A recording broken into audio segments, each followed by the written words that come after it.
how do we accurately explain what the risks of a cervical HVT, for example, or others, without putting the patients off? Did you get people to sign forms before they had treatment? No. When I'm qualified, you said to the patient, now, that's the position. I'm going to give this little foot thrust.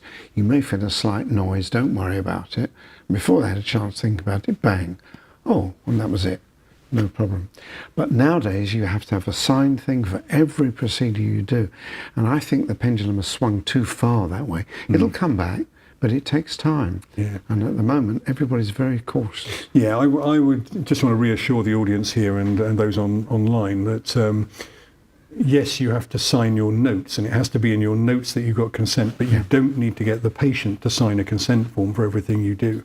It's got to be in your. If it's not in your notes, it didn't happen in the eyes of a court. Yeah. But oral consent is absolutely fine, and we've done some shows about oral consent because it's so important, and what abbreviations you might want to use.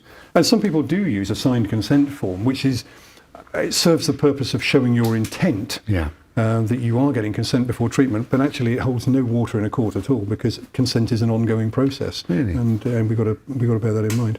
It's not very quiet, aren't they? Have we got any questions from our audience here yet? I think they're all frightened of the spotlight.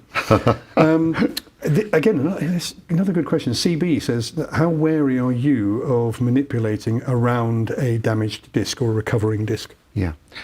I used to be very nervous. The first 10 years I didn't do it. I was scared it would damage them. But then I started to get the contraindications in mind and discovered using minimal leverage, if you release the facet without straining the disc, instantly they're better because the facet is free. And occasionally they do react because the thing swells a bit.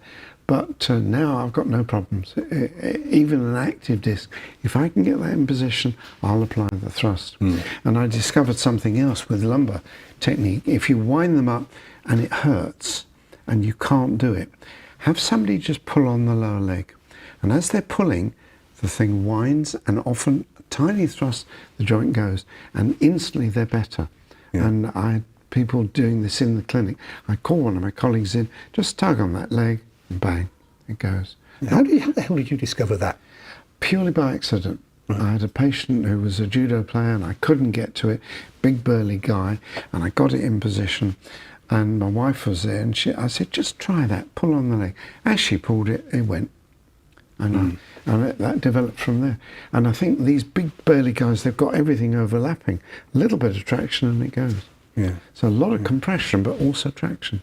We need to move on. We're going to do some demonstrations in a minute, but before we do that, let's talk about contraindications, because of course those are absolutely key to the screening process, I imagine. Contraindications, there's lots of them, and the students know them intimately. But shall we test them? Yeah, why not? Anything that can damage bone, anything that's weak in that bone, you don't apply a thrust.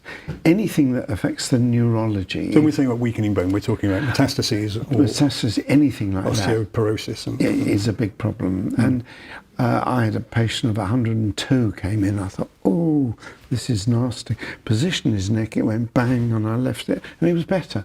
So I'm not concerned about that. If you use minimal leverage, you're not going to get problems.